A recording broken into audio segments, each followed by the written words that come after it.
Spitcast. The future of collaborative video production. Spitcast. News, information, conversation, collaboration. Spitcast. Hi, I'm Michael London. Welcome to Spidcast, the future of collaborative video production, brought to you by Spidvid.com and sponsored this week by Indie Source Magazine, where they believe free is better. And you know what? I think they got a point. On this episode, we're talking with Brittany Powell, an actress you've seen plenty on episodic TV and movies too, and lots of other things. Also, David Beeler will be here. He's an actor, writer, and web creator. David is certainly one of the pioneers of the new media, and he has a great story to tell that will take us to at least 2 continents. First up is, well, ladies first. She's an actress, producer, and I'm told an all-around awesome chick. Brittany, thanks for being with us today. Thank you. Thank you for having me. I'm looking forward to this.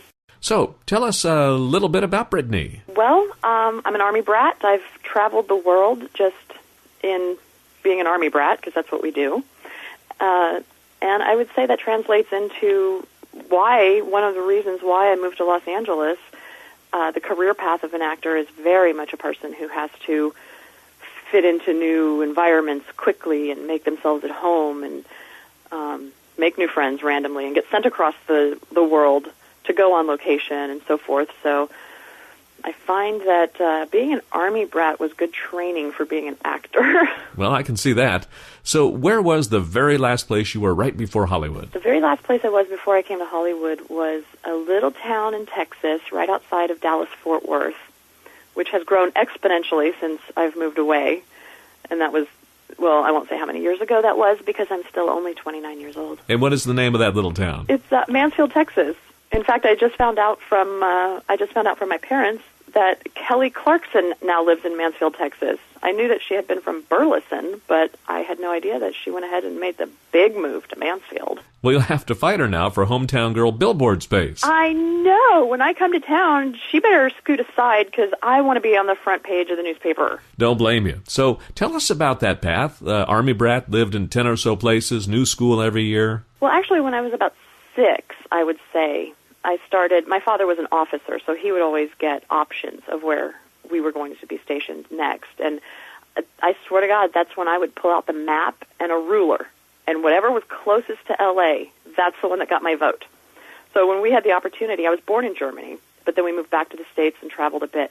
When we had the opportunity to go back to Germany, of course that's the one my parents chose, but I'm thinking, no, I think Phoenix is a better option. Phoenix, because it's closer to L.A. Good thinking. And what about early performing opportunities? Mostly I started just doing family stuff. Whenever we would have family functions, I would write little plays, and I would enlist the help of the friends and families that were there and make them perform.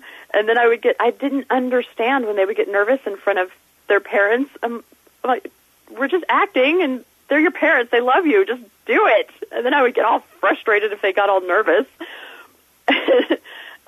And then I started doing community theater. I would do UIL competitions, and they were one-act play competitions in high school. And what I realized was that I would win. And I loved getting the ribbons and the trophies and stuff, but I realized very quickly that if I moved to Los Angeles and did this as a living, that I could get those little green bio survival tickets that we call dollar bills. And those were my trophies that I preferred. So I just went ahead. I was like, I'm moving to L.A. I'm going to make my living doing this. All right, all about the Benjamins. What is UIL competition? UIL competitions, they're one-act plays. So you'll take an entire play, and you'll go through it and just start editing down lines or even scenes and turn the entire play into one act. And then you perform them starting at just the little district level, and then you would move to regionals, and if your entire cast continues to win, then you go on to state and so forth. Our cast never actually made it to state. We were always beaten by Martin High School, so I'm going to go back and punch them. Darn those Martin High goons. So we fast forward a bit, and you finally land in Hollywood. What do you think? I loved it. I originally came out to Hollywood because I accidentally was in Playboy.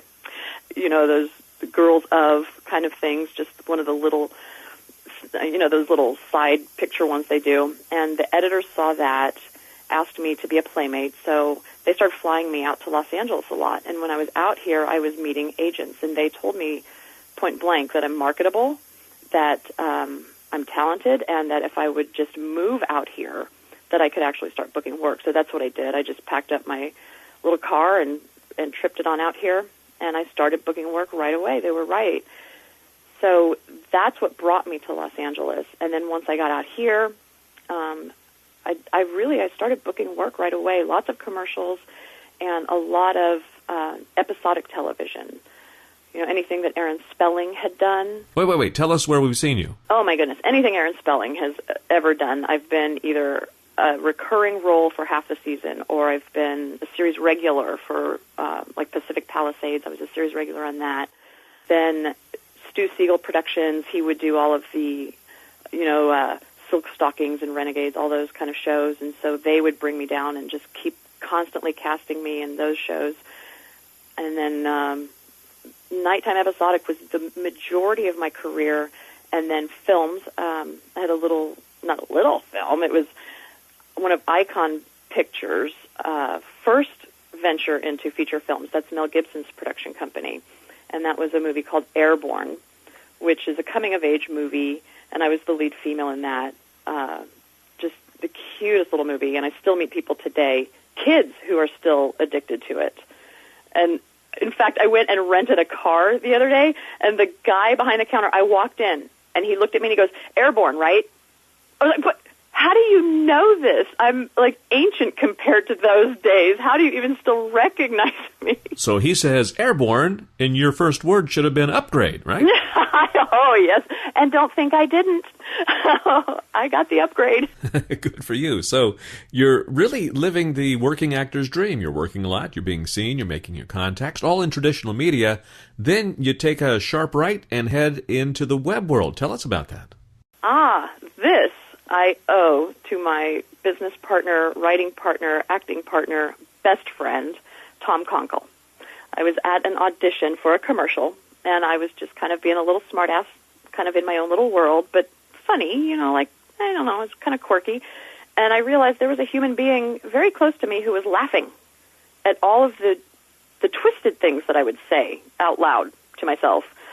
And so he and I started saying weird, twisted things out loud to each other. And after the audition, I followed him to the parking lot, and I told him that I have to know him. And we became friends, and he had been working on a script called Safety Geeks SVI, and very Monty Python-esque. But in getting to know me, he realized that I was the lead female that he had written. And that started our ventures into the web world. It got a wonderful reception. Immediately, we were one of the first web series that was actually funded by an outside source. So it was a platform called Coldcast. They went ahead and paid for it, and it went crazy. We started winning awards, nominated for Streamy Awards and LA Web Fest Awards. It got an amazing reception, and that's when we realized we were really onto something. And then Tom had also in the past had worked with John Cleese, who saw it and decided that he wants to be in our, we're not going to call it a second season, we're going to call it a sequel, because we're turning that actually into a feature film instead of the web series. But we will also, it will be on the web as well. So John Cleese, we have him on board. Virginia Hay wants to be in it. It's so silly and it's ridiculous and it's so our humor. So that got us going. Then we decided based on that, other people were asking us to be in theirs, doing cameos, and so we were doing that. That's when we realized that we're going to start our own YouTube channel, which we've recently launched. It's Romcom the Series, so you can find that at YouTube/Romcom the Series. And it is going to be Tom and I playing different characters, romantic comedy, just silly stuff, our humor. The one thing that we did notice with that is that we posted some of what we find to be romantic comedy. And in researching the demographics, we're realizing that we're serving an underserved market, which is people our age watching the Internet, looking for more mature romantic comedy. So we started posting a few things up, and when we just put up a silly sex scene, really fun, romantic, but a bit off the wall, and we were getting about 1,000 hits an hour when we first put it up, and it's continuing to grow. Goodness gracious, sounds like it. Now, John Cleese, decidedly silly, and then romantic comedy. Who exactly is your audience? Females love what we're doing. The main genre we're serving right now, our demographic on there is 60% female, within the ages of 18 through 54.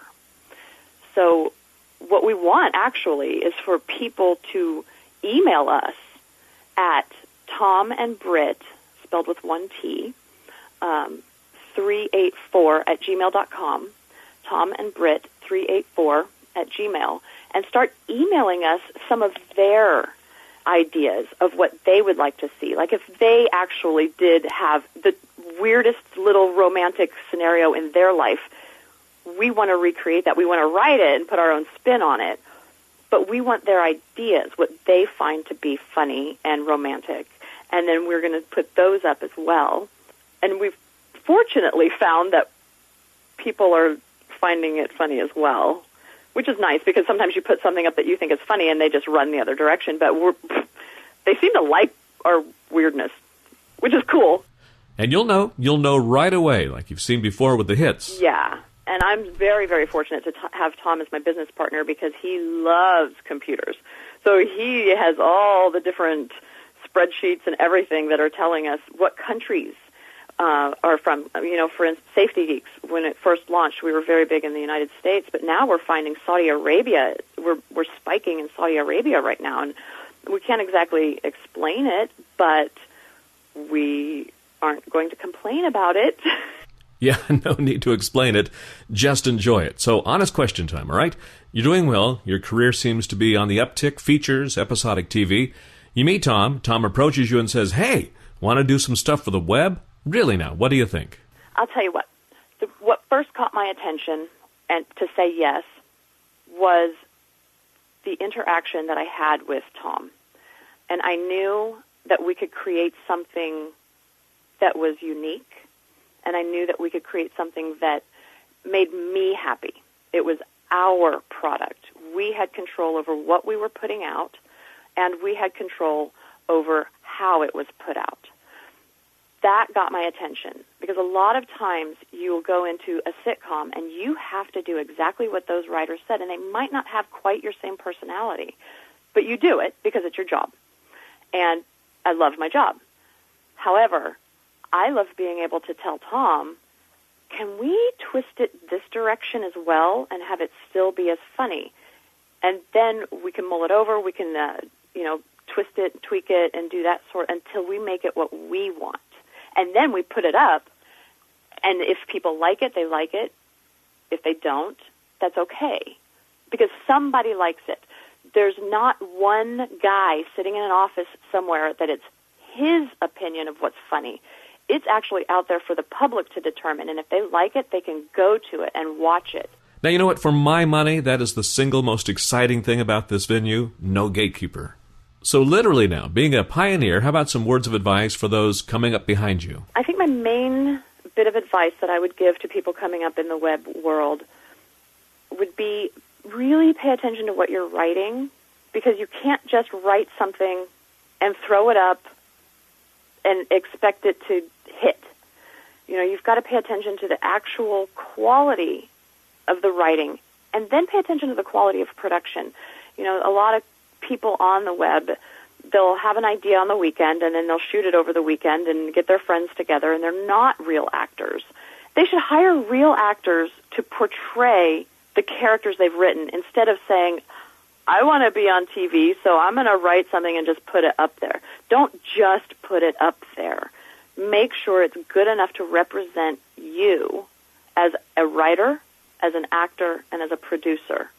Because that is what, it's going to live on the web forever. And if you're just putting up crap, then that's what people, when they do go back 10 years from now, and they're like, who's this person? And they go back and see it, they'll be like, no, they suck. I don't want to watch it. So truly pay attention to the quality of what you're doing and, play to your strengths. Wonderful words of experience there. So Playboy, did it hurt or help? You know what? Playboy helped, I have to say. It was right around the time when Pamela Anderson was making it okay to be a Playmate and an actress. At the time, I actually turned down Playmate. I shot my centerfold, and it was right before Pam made it okay. So I was noticing that a lot of the other Playmates who were trying to be actresses, they were losing jobs. Even after having booked the job, they were getting fired off sets once the producers realized that they were Playmates. So I backed out of the centerfold. But what I got out of that was connections. I actually met my first commercial agents through Playboy. And we didn't promote that I was a Playmate or that I, had worked for Playboy or anything.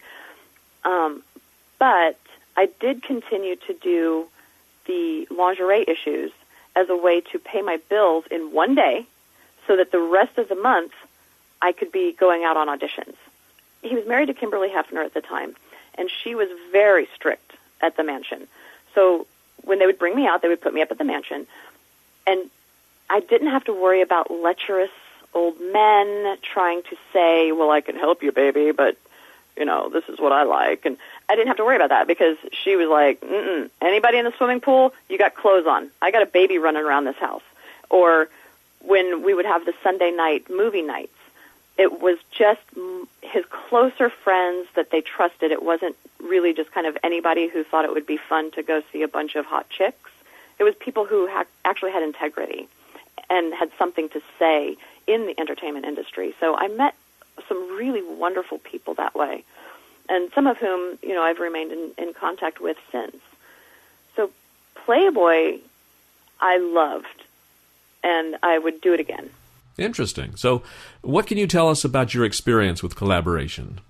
I think that what you guys have going with SpidVid is incredibly helpful to the independent producer, because we can come to you and say, hey, look what we've got, and then you have a whole targeted audience that comes to you guys to say, I have this to offer, but I'm lacking in this area. And they have that to offer, but they're lacking in that area. So it does become very much a collaborative effort, and with people of like mind. So that, to me, is invaluable. So thank you, SpidVid, for existing. It is invaluable what you guys do. Very kind words, Brittany. Thank you so much. But the only way we exist is because of people like you. Oh, well, thank you very much for saying that.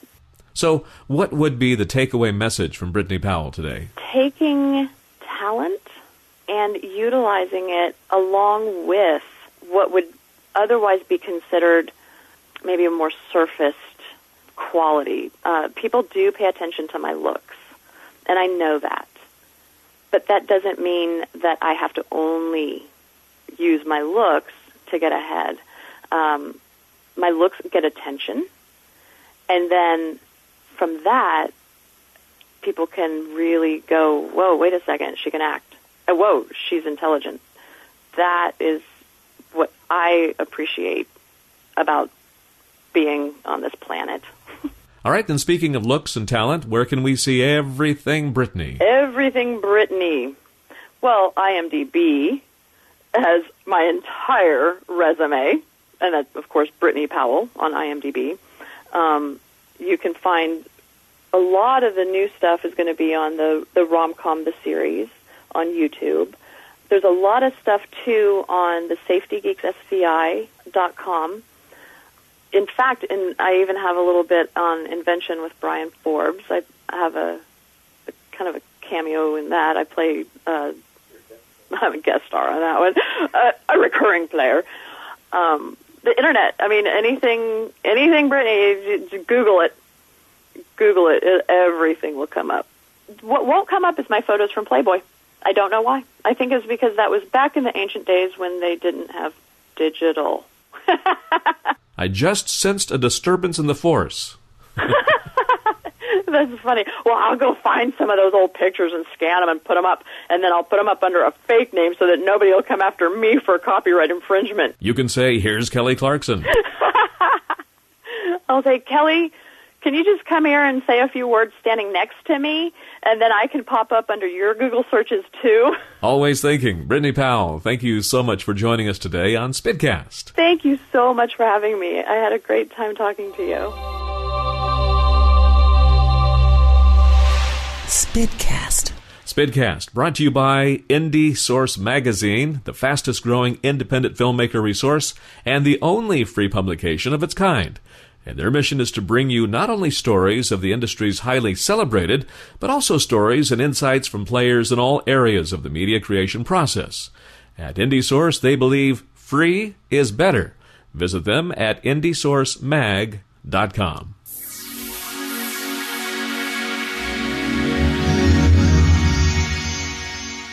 Let's continue now with the Spidcast. Joining us is actor, writer, and web creator David Beeler. David, welcome to Spidcast. Well, thank you very much. It's a pleasure to be here. So, David, tell us a little bit about your story. Goodness, I was born a poor black child. No, I'm sorry, that's already been done. Yes, already taken. No, actually, I'm an actor, a professional actor. I live out in Los Angeles. Before that, I lived in London, England, for a decade. I went to drama school over there, a conservatory, for 3 years, and then wound up staying and working there for that decade before coming back to the States. But I was born and raised in Texas, in a small town, and was kind of a class clown. Enjoyed making my friends laugh because I quickly got that made them like me more. And there's something very powerful about laughter, and that it opens up people. There's that saying that laughter is the best medicine. And there is actually physiological evidence that that's actually very true.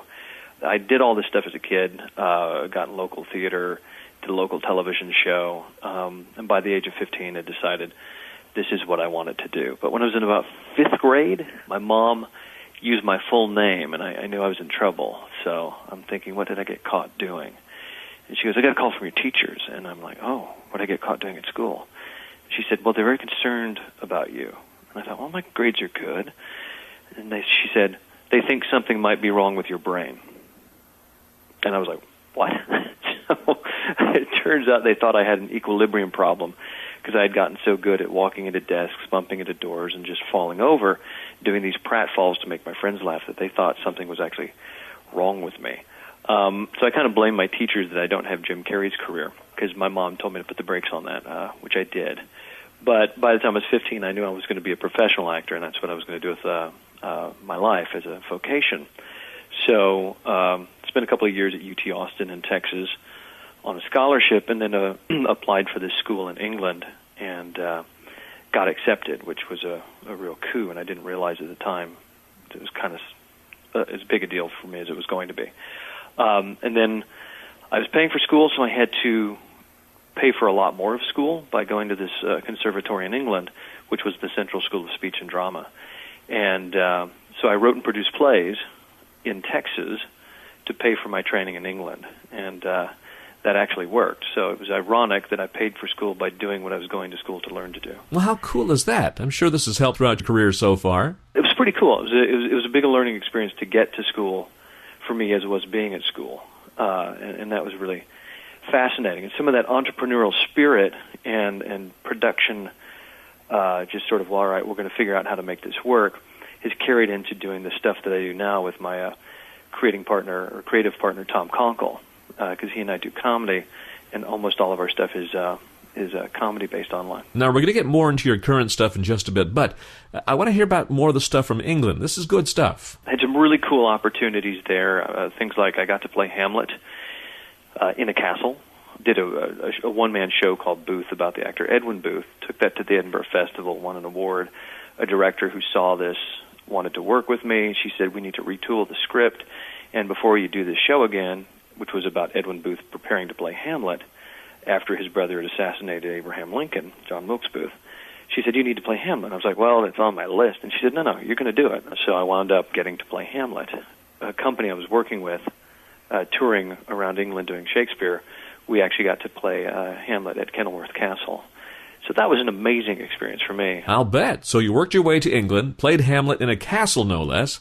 So in your mind, had you arrived? Were you successful? I do my goals between Christmas and New Year's every year and realized, am I doing what I want to do? And I'm like, yeah, I'm an actor. I'm earning my living. I was like, this is great.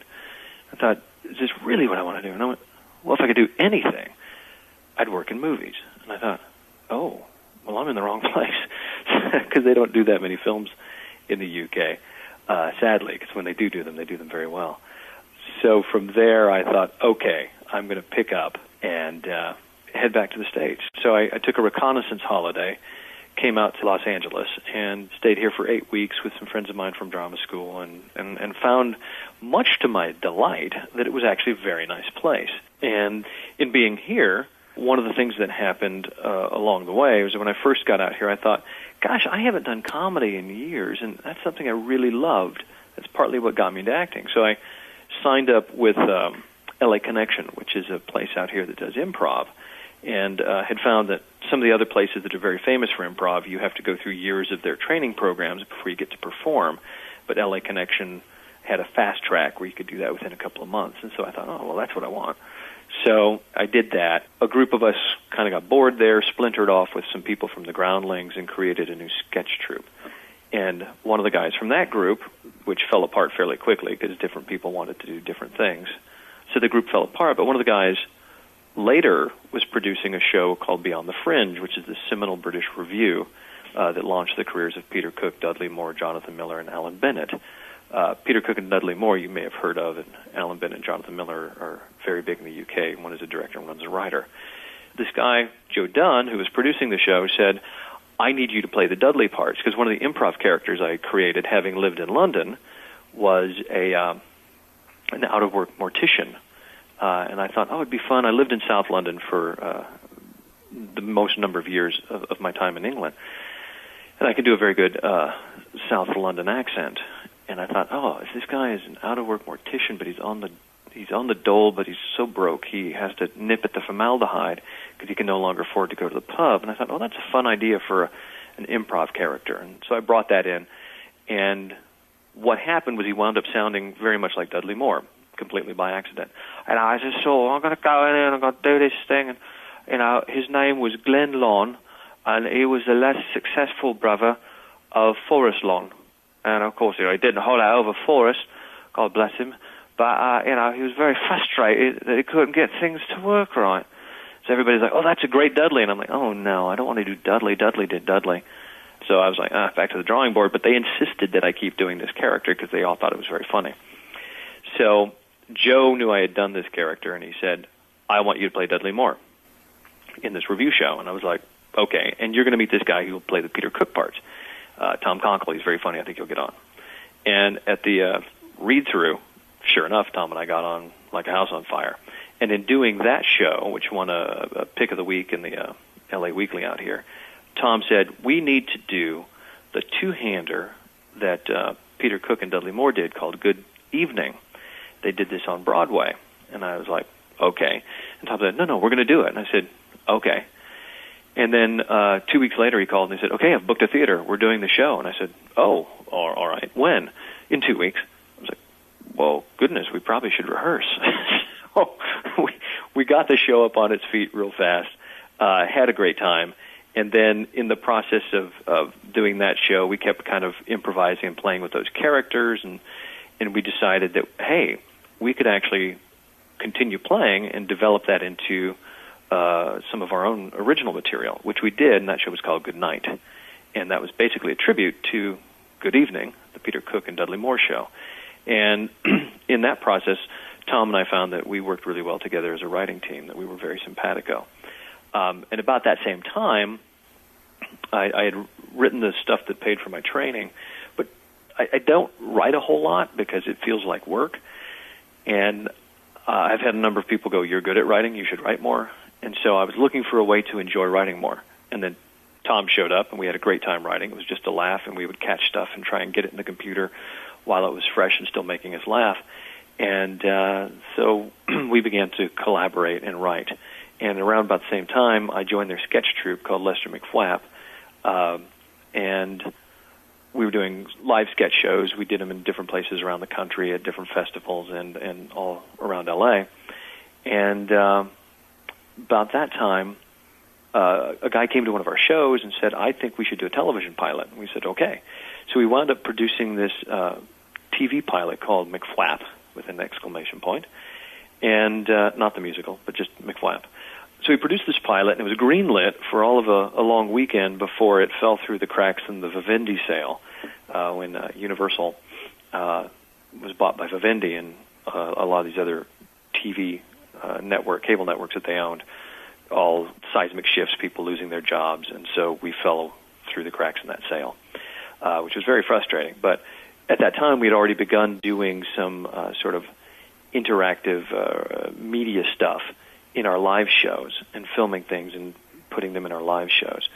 So when the internet began to come out with an opportunity where there were, the bandwidth was large enough that you could actually post something and have people watch it without it being completely stilted, the very early days of YouTube, then we were like, oh, well, we should put something up. So Tom and I did a sketch, and we put it out, and I think it was in a month or two, we got like 500,000 hits.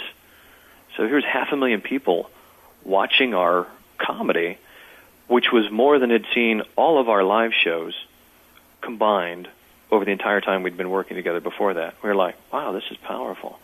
So we formed Pithy Productions, and the idea with that was to keep it short and pithy, because at the time that was what it had to be, as dictated by the bandwidth. And a guy had approached us about doing stuff for mobile, and that was still way too early for mobile to have satisfactory mobile video.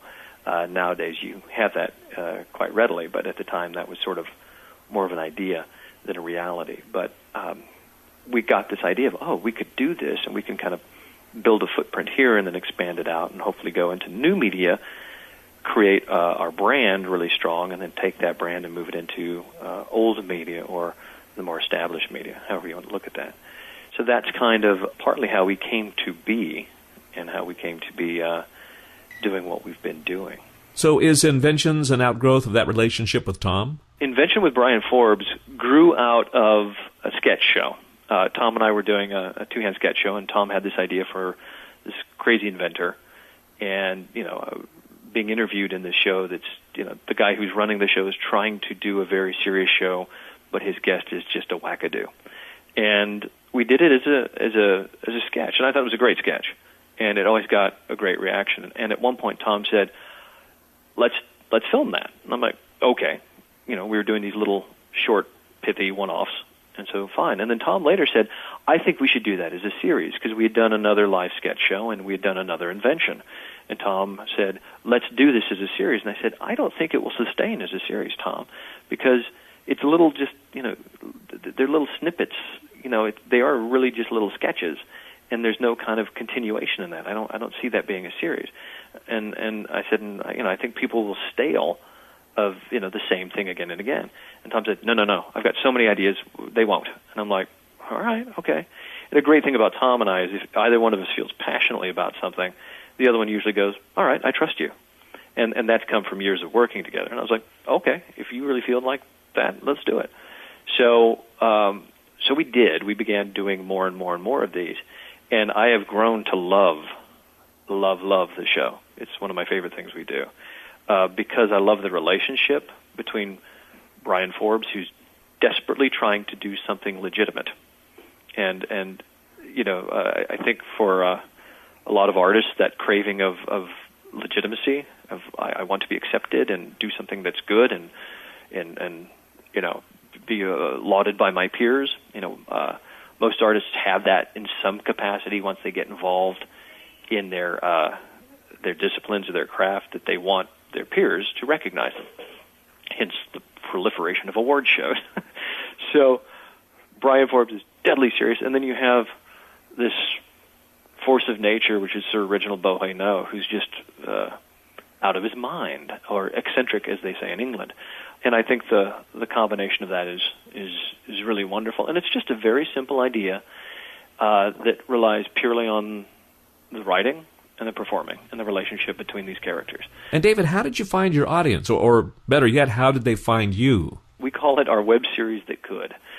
You know, like the little engine that gets over the hill, because for years we would just do them because we wanted to, and we never had any sort of game plan or sort of, we must market this and put it out there and figure out how we're doing this.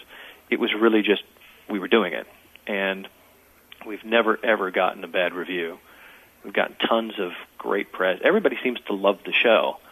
And we've only gotten positive feedback on it. You know, and a few years in on doing the show, we were like, oh, you know, we probably should look at this. You know, another positive review would pop up. And that's a neat thing about the Internet. In a lot of traditional media, you know, once you have an opening, you know, you air the show and then it's over, and maybe it comes out again in rerun, but it's looked on as a sort of second tier because it's already been out. Whereas with the Internet, one of the things we've discovered is there are waves of discovery. We had this very recently where we don't quite know why, but on YouTube, our views peaked into the hundreds of thousands out of nowhere. Just suddenly we were getting like hundreds of thousands of views in a week. And it just sort of had this little peak, you know, and it was like, well, that's interesting. We don't quite know why, but somebody somewhere might have discovered it, you know, put it on Facebook, and it just spread virally or something. We don't quite know what that is, although we're trying to figure it out. But isn't that one of the coolest things about being involved in new media, that your show has literally forever to find an audience, and there's not one guy in the ivory tower saying, no, this will not be made? That is phenomenal. Never in history has there been a more democratic platform where you can put what you want to say out there and people vote on it with their eyeballs. So that's incredibly powerful. As you said, there's no man in the ivory tower. There are no suits going, no, we're not going to do this. There aren't gatekeepers other than people wanting to watch it or not wanting to watch it. And that's amazing. That's crazy cool. The fact that, like I said, you know, Tom and I were blown away. And this is many years ago, like I think 2003 or 4, when we put up a video and it got, you know, 500,000 views in a month or so. And we went, wow, that's amazing. You know, the fact that that many people could see your work. Here's a fun story. One of the things we did is called the Prostate PSA. And it's basically a public service announcement for men's health. And we did this thing. It's pretty funny. It's out there. Prostate PSA, Dave and Tom. Go check it out. But we did it, put it out. Several months later, an old girlfriend of mine from Texas emailed me that her husband had just gotten that video sent to him from his friend in South Africa. Because he was having a prostate issue. And it was sort of one of these things where it's like, wow, that's circumnavigated the globe to come back to someone I know who says, oh, my God, I saw that in you. And that's happened 2 or 3 times where people I know have said, oh, my dad just got this thing, then it's you. And somebody that I didn't know had sent it to him. And then it came back to me that, you know, they had discovered it. So that's crazy cool. The downside of this very open democratic platform is that there are no gatekeepers, by which I mean for an audience, you sometimes have to sift through a lot of dirt to find a lump of coal, much less a diamond, because there is no barrier at all for submission. You know, so anybody can do anything they want and put it up there. And so, you know, sometimes you have to kind of wade through some not so good stuff to find the good stuff. However, I would much rather have it this way than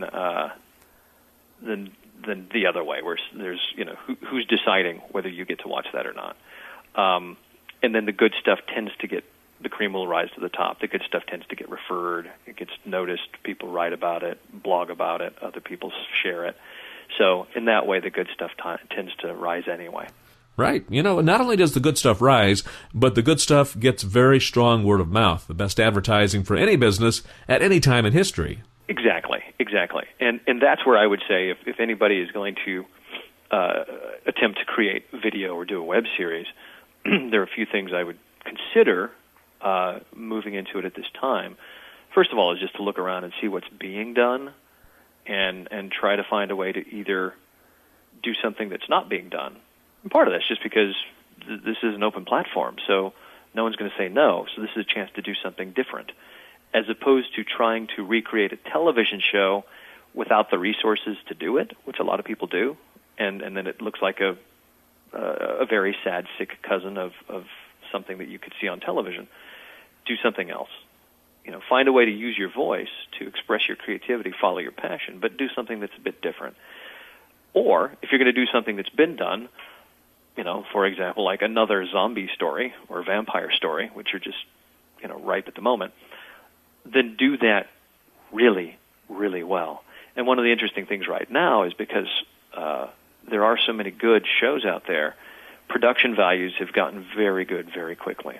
It's sometimes very amazing what people can do with very little resources and still have it look very close to being a TV show. So that is something just to bear in mind, that to be competitive, if you want to, because you can also just put stuff out there and allow this to be a type of film school, where this is where you're expressing yourself, trying things out, learning, and put it up there. And if somebody likes it other than your friends and family, cool. And this is like film school. A lot of film school films get made not to be watched necessarily, but for the learning process that they give. So you could either do this to try and build an audience and have people follow your shows, or just for your learning curve. And actually, both of them will happen. If you're going for an audience, you're going to learn stuff. You cannot help but learn stuff. Now, talking about that very topic, where can we follow your stuff? Well, if you would like to watch some of our shows, the easiest place to go to is daveandtom.com. That's DaveAndTom.com. DaveandTom.com, because everything's parked right there. You can also go to our YouTube channel. We're on Vimeo, Coldcast. We're on over 200 portals. So just do a search for Dave and Tom, and you'll find our videos. You cannot help but find them. We're out there. And that's amazing. We actually have had, we did this one thing about a genie, and we did a search one time because we were talking to a new media agent, and we were like, okay, how much are we out there? Let's find so we can report back and say, this is where we are. And we did the search, and on page, 40-something or 50-something deep into Google, we were on a French genie fetishist site. What? But our video was parked on a fetishist site for people who are into genies, because we'd had a sketch about a genie popping out of a bottle. And we were like, what the hey? So that is the other wonderful thing, is you'll turn up in these wonderfully obscure and bizarre places. So let me rub that lantern and wish for a parting shot, some words of wisdom, a golden nugget perhaps of advice. Well, I think my biggest kernel of advice is one of the signatures on my Dave and Tom email, which is a quote from Joseph Campbell: "Follow your bliss." And it's one of the easiest and hardest things to do. The beauty of the web space is that you can create whatever you want. And that's both, like Spider-Man, an awesome responsibility. It's a power, and with that power comes a responsibility. But if you follow your bliss, you set out doing what you really want to do, what makes your heart sing. And the reason it's easy and difficult is because, that's easy to tap into. And it's difficult because there will be many hurdles. Michael just said, well, this seems like it's been a pretty easy process. No, a lot of it's really hard work. But like playing a game, like if you play soccer or tennis or any game, when you're playing it, you're putting a ton of energy into that, but it doesn't feel like work because you want to play that game. You're having fun. So follow your bliss. Have that fun. Follow the thing that makes your heart sing. And have the courage of your conviction to start. There is no path. Everybody's path will be different. So if you look at somebody else and they're doing something, you're going, that works, I need to do what they do. No, you need to follow your bliss, follow your path, follow your knowing, because your path will be your own. And you can't look at somebody else's and try and emulate that. Learn from them, absolutely. But have the courage of your convictions to know that you've got to do what you need to do. And knowing that is sometimes very hard because there are so many different influences that can push you in this way or that. And I think that is it. Like I say, it's a very simple but difficult thing to follow your bliss, and that would be my primary advice to somebody wanting to do anything creative, whether it's making web videos, painting, doing music, an acting career. It's that, have that courage to start and then continue, and as you continue, really tune into what makes your heart sing and constantly pay attention to that. Best advice I've heard in a while. David, thank you so much for joining us today on Spidcast. You are very welcome. And also, I think you need to check out the websites like SpidVid that allows you to join up with other people who are trying to collaborate and do the same things you are. Because if you're making anything with a camera, a video or a film, it's a collaborative process. You can't do this by yourself. And you're going to need to find those people that are your peeps, that share your vision and want to do similar things to you. So I would say use those resources. Absolutely. Make use of those resources. Use us often and as you wish. Thanks for listening to our Spidcast show. We appreciate your time and attention. You can now join the conversation at spidvid.com or on our SpidVid blog. And you can join our collaborative filmmaking community at spidvid.com. Tune in next month for another entertaining and informative episode of Spidcast.